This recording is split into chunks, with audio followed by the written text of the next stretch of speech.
Bienvenue à tous. Alors voilà, tout simplement les amis, on a un Netivot. Et juste derrière moi, là-bas, à quelques kilomètres d'ici, c'est Gaza. Il se peut qu'on soit interrompu en plein milieu de la vidéo par une alerte à la bombe. Mais je ne lâcherai pas. J'ai un message à vous transmettre super important. Hier, le Rav Kook, il a dit, si vous entendez du bruit dans la nuit, alors ne vous étonnez pas. Peut-être que Mashiach arrive. Il fait ses premiers pas. Est-ce qu'on a entendu le message? Je vous dis la vérité, quand on commence à écouter un cours de Torah, la première chose qu'on doit faire, c'est de libérer son cœur. Faire un tout petit peu de place. Je vous promets que les messages vont vous pénétrer, qui vont changer votre vie. On doit ouvrir notre cœur à ce qu'on appelle la parole des tzadikim. Le Yunuka, il a transmis une parole grandiose hier. Hachem attend une seule chose, qu'on demande sa royauté, qu'on envoie un message en bas, un message d'en bas, de notre bouche, qu'on s'adresse au ciel. Akadosh Baruch Hu va nous renvoyer un message d'en haut. Il va faire redescendre le Beth Amikdash. Pourquoi? Parce qu'on a tapé dans la bonne adresse.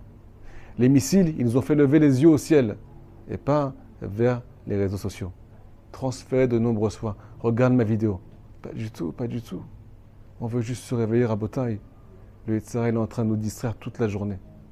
Ce cours, il est bien entendu pour l'élévation de l'âme de tous les soldats. Tous ceux qui sont partis, tous ceux qui sont capturés. On ne sait pas s'ils sont encore vivants. Mais leur famille, elle pleure. Et nous, on doit s'associer à leur souffrance en se renforçant. Tous les soldats qui vont partir au front peut-être ce soir, ils vont transmettre leur corps à Akadosh Baruch Hu. Ils vont sacrifier leur vie. Est-ce qu'on peut faire un pas à nous et rapprocher notre âme? Notre corps, il est là. Est-ce qu'on peut rapprocher notre âme de Dieu? Alors écoutez ce cours, les amis, faites-le passer s'il vous plaît. Premier message que j'ai à vous dire, tout simplement, c'est que le Yunuka, il a dit qu'il fallait lever ses yeux au ciel. Lever le plus possible ses yeux au ciel. Pourquoi? Je me suis rappelé d'une parole du Baal Shem Tov. Le Baal Shem Tov nous dit, si quelqu'un a peur, il sent qu'il n'y a pas beaucoup de providence dans sa vie, que Hachem ne fait pas attention à lui, il sent que ça ne va plus. Il sent que les gens lui font du mal, qu'il n'est pas protégé. Alors comment on amène la protection dans notre vie? Quand tu lances un regard vers le ciel, Hachem te fait un retour. Il te regarde à son tour. Il amène sa providence sur toi. Pourquoi? Parce que tu as tapé dans la bonne adresse. Deuxième message nous dit Rabbi Nachman, à Botaï, si on prend à la légère ce message, peut-être honte à nous. Il nous dit, Rabbeinu Akadosh, que un juif qui vient parler à Hachem, bien entendu, il vient regarder le ciel, il vient aussi parler à Dieu. Qu'est-ce qu'il fait Hachem? Il est obligé d'arrêter de décréter des mauvaises choses sur le peuple d'Israël. Pourquoi? Parce qu'il y a son fils qui lui parle. Parce qu'il y a sa fille qui s'adresse à lui et qui lui demande la Géoula Berachamim, qui lui demande la délivrance, qui lui demande Mashiach. On ne demande pas assez Mashiach. On demande juste une seule chose. Règle mes problèmes, arrête cette guerre. Peut-être que Hachem ne veut pas arrêter cette guerre. Peut-être que Hachem, il demande une seule chose, de continuer la guerre. Et qu'on continue à se retourner vers lui. Qu'on comprenne qu'il n'y a que lui qui peut nous délivrer. L'armée, elle a perdu les pédales à bataille. C'est jamais arrivé. Jamais c'est arrivé. La dernière guerre, il y a eu plus de milliers de missiles. On n'a même pas été touché. Il n'y a même pas eu un seul mort dans le peuple d'Israël. Et là, qu'est-ce qui se passe? Plus de 700 morts. Ça veut dire que Hachem nous aime moins ou qu'il nous aime plus? J'ai envie de vous dire qu'il nous aime beaucoup plus. Avant, il nous a montré son amour pour nous, qui protégeait tous les juifs, peu importe son niveau de religion. Maintenant, il attend qu'on nous montre notre amour pour lui. Il veut que ce soit dans les deux sens. Il veut créer un vrai couple. Et ce couple-là, cette union, elle amène le Mashiach à bataille. Quand on s'unit à lui, quand on le fait rentrer dans notre vie. Alors, je transmets ma Bodédou d'hier, les amis. Comment on prie Hachem? Des fois, on sent que notre prière ne fait pas de fruit. Ça fait mal au cœur. La guerre continue. Il y a encore plus de morts, encore plus de blessés. Écoutez ce que j'ai ressenti hier. Bien entendu, j'ai mis une petite mélodie qui m'a accompagné, qui m'a réveillé mon âme. Et là, qu'est-ce qui se passe? Je me dis une seule chose en fait. Akadosh Baruch Hu, il attend un alodon. Un alodon dans le ciel. Il y a une pénurie de prières. De quelle prière on parle? Hachem veut qu'on prie pour notre soeur, pour notre frère. Il ne veut pas qu'on prie seulement pour qu'on aille bien, pour qu'il ne nous arrive rien. Il veut qu'on prie pour la guérison de tout le monde. Il veut qu'on prie pour que le peuple d'Israël fasse teshuva. Il veut qu'on prie pour que tout le monde soit délivré, que personne n'ait peur, que personne s'angoisse, que tout redevienne dans l'ordre, mais avec la Géoula Berachamim. Il attend qu'on prie pour l'autre. Il est séduit par ça. Je me suis dit une seule chose. Et bon, Shaolam, on est tous tes enfants. Et je pense que tu craques pour nous quand on vient faire ta vraie volonté. Et je pense que tu attends que ça depuis des milliers d'années. Et c'est pour ça que tu ne nous laisses plus le choix aujourd'hui. Qu'on prie avec amour, avec des larmes, pour que tout le monde soit délivré. Réveillez notre cœur de juif.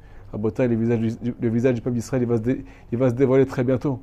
On va dévoiler qu'en fait, on est des gens qui sont là que pour les autres. Mais pour ça, il faut commencer à faire le beau des doutes. Écoutez le conseil du tzaddik qui nous dit que ça annule tous les décrets, que Hachem est obligé de nous écouter. Alors faites une chaîne de beau des doutes. Ouvrez des groupes, faites ce que vous voulez. Mais il faut commencer, les amis.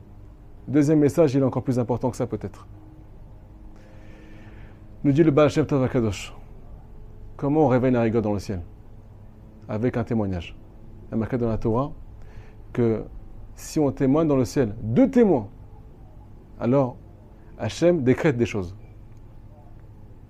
Et là, qu'est-ce qui se passe? Le Yetzirah, il vient réveiller nos fautes dans le ciel, mais il a besoin de quelqu'un d'autre, il est seul. Les forces du mal sont seules, Rabotai. Elles ont besoin de juifs avec elles pour ce qu'on appelle tuer nos frères et nos sœurs. Qu'est-ce qui se passe? Ils viennent accuser Dieu. Dieu lui dit, tu es seul, il te manque un témoin, va chercher un juif. Si ce juif-là, il vient parler du mal de son prochain, qu'est-ce qui se passe? Il y a 2 témoins. On s'est associé, Chaz Shalom, aux forces du mal. Donc, il dit le Baal Shem Tov, je t'en supplie, ferme ta bouche. Tu vois du mal autour de toi, tais-toi. Ne juge pas ton prochain. Tu es en train de réveiller la rigueur dans le ciel. Ce soir, c'est la Iloula de Rabbi Ibn Sam Berditchov, l'avocat du peuple d'Israël, celui qui a été chéri par Dieu, qui a été louangé par tous les tzadikim.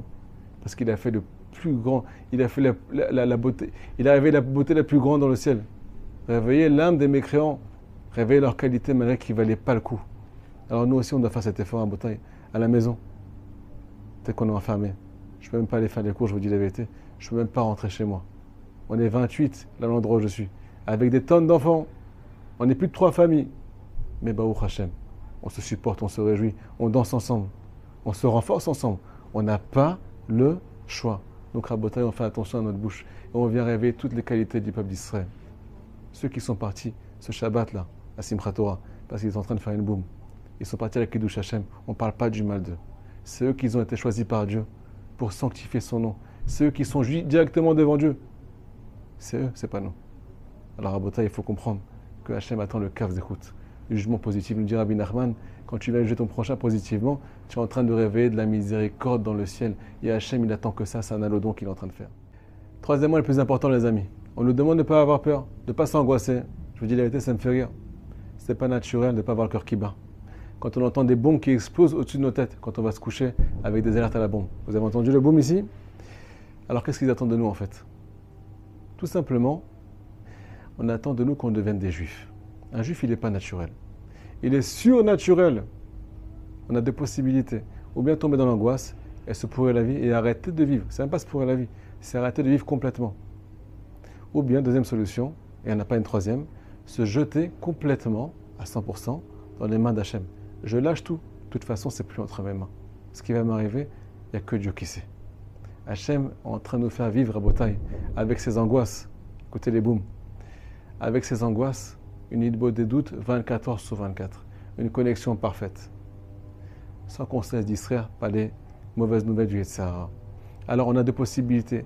Ou bien on rentre dans la joie, une joie intense, une émouna intense, surnaturelle, au-dessus de la nature, ou bien on tombe dans le naturel, et là, c'est la perte. Maintenant, le conseil que je vous donne, il va vous aider B'at Hashem, à détester l'angoisse.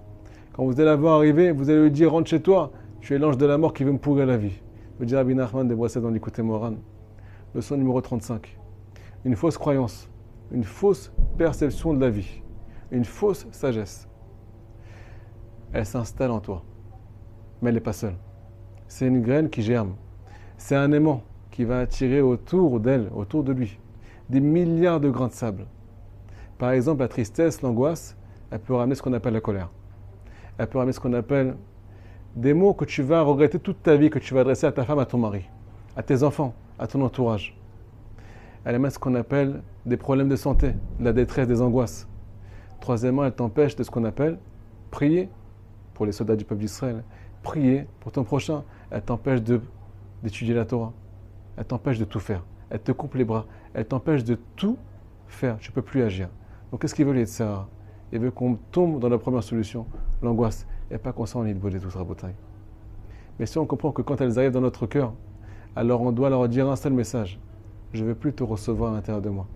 Tu es l'ange de la mort. Tu ne veux pas que la Géoula arrive. Moi, je vais sauter dans les bras de Dieu. Je me réjouirai avec lui. Je me réjouirai et danser avec mes frères et mes sœurs juives pour ramener la Géoula Berachamim. Je ne plongerai plus dans ce piège-là. parce que j'ai compris que c'est ça qui nous empêche de faire accélérer les choses et que cette guerre s'arrête avec la venue du Mashiach. A très bientôt les amis, faites passer ce cours s'il vous plaît.